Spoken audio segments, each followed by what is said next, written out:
I found this. It's plus 110 to the under. 849 total regular season points. That's where they set Caitlin Clark, which makes sense. I mean, she broke Pistol Pete's record for most points scored by a D1 basketball player with over 3,000. Almost had 4,000. Also beat Kelsey Plum's single-season record as well. Averaged 28 last year. But I was looking at this number, right? 849.5 points. Only 3 players last year went over 849.5 points, and none of them are rookies. I know Caitlin Clark's awesome, but she's also a rookie, and that also, like, everybody's going to have the bullseye on her.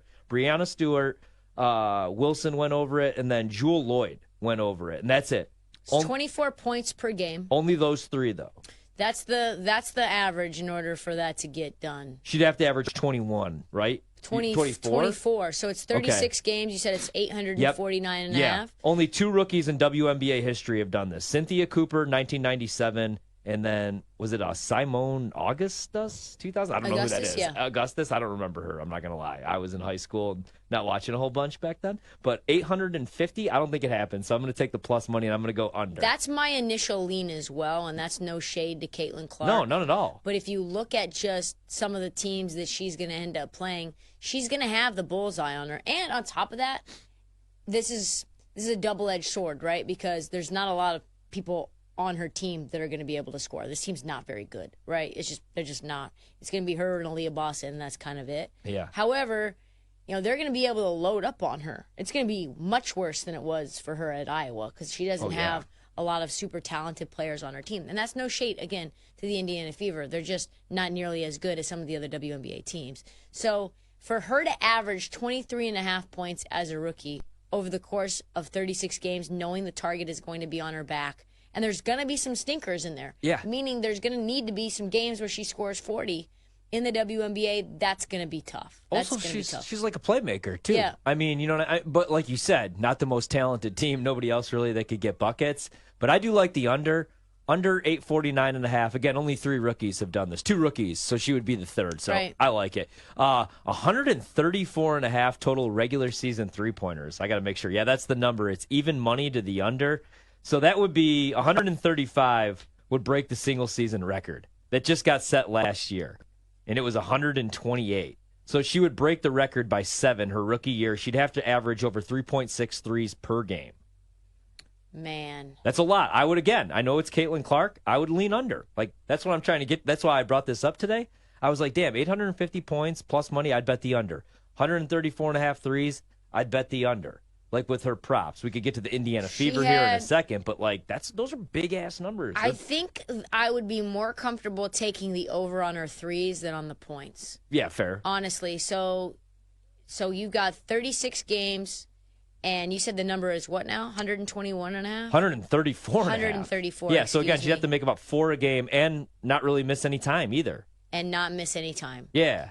Because Sabrina 3.7. broke it last year, and she had 128, and she still missed 4 games. She made 3.6 threes per game. 3.73 threes is what that would lead. She had 5 against the Wings in her first game, shooting 38%.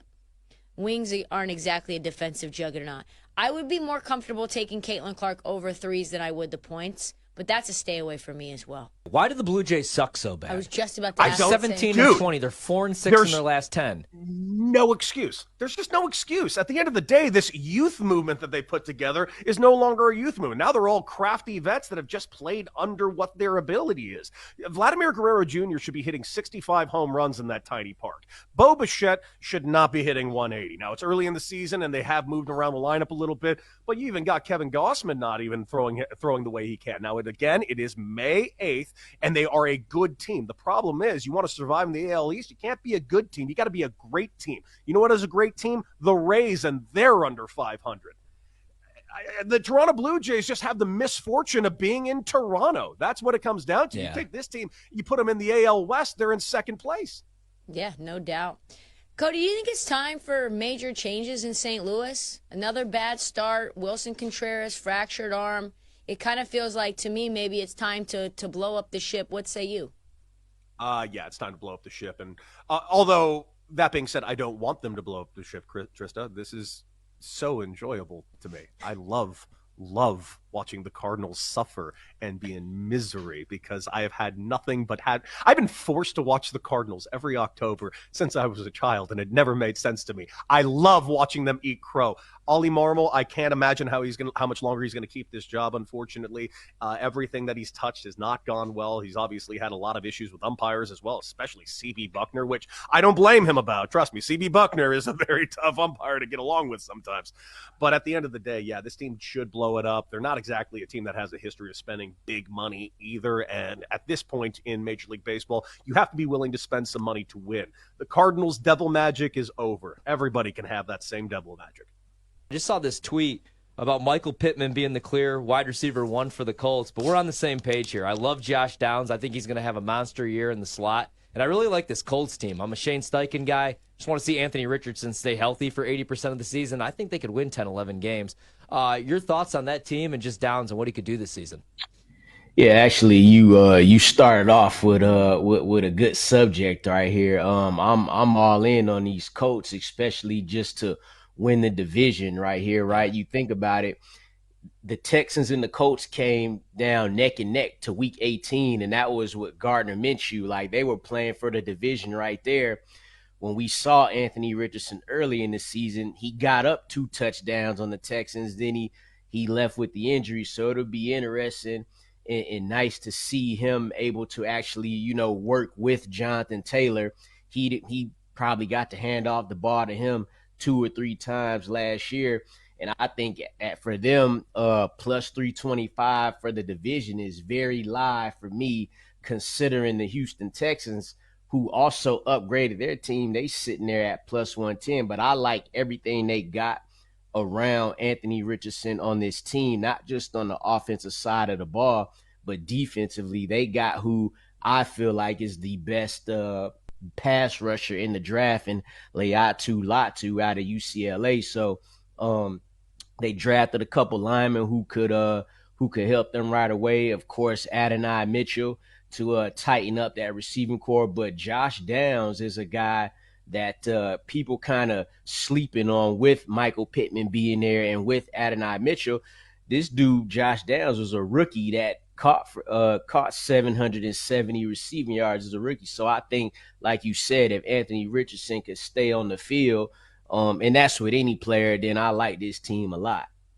Yeah, and Josh Downs was like one of those players you could bank on for his reception prop week to week, his receiving yard prop week to week. Would you like betting on Shane Steichen to win Coach of the Year if you like the Colts to win the division as well? Yeah, 100%. Just like it's pretty like it's the same. I'm kind of paralleling it to what the Houston Texans were able to do last year with their rookie head coach in D'Amico Ryans, rookie quarterback C.J. Stroud. This will be kind of like Anthony Richardson's rookie year, but he did get that little bit of experience. But this will kind of be his first year too. But he's got the reps. You saw what Shane Steichen did with Jalen Hurts a couple years ago. That's still his best year for Hurts is with Shane Steichen. So I think he could do the same things. And while we even right there, Trysta, talking about Coach of the Year, I think Anthony Richardson is a dark horse MVP candidate. Again, taking it back to, Jalen Hurts a couple years ago, he was probably sitting around the same price as Anthony Richardson is right now at plus 3,500. So that's my dark horse. I'll have my Lamar Jackson tickets in there, but if I'm sprinkling something, I'm definitely going to throw something on Anthony Richardson.